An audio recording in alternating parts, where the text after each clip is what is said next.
Hi everyone. In this tutorial, we will show you how to add and customize fonts in Squarespace. Changing fonts is an easy way to improve your site's design and match your brand style. Let's get started. First, we open our browser. Once the browser is open, we go to squarespace.com.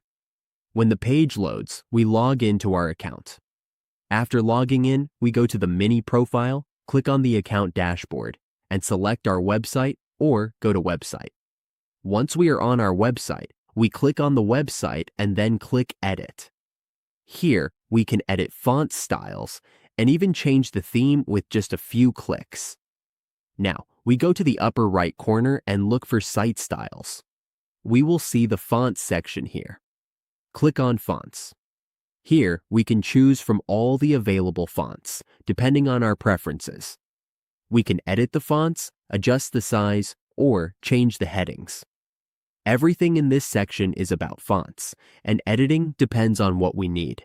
It's easy and simple to customize fonts on Squarespace. And that's it. With the right font choices, our website can look more professional and visually appealing.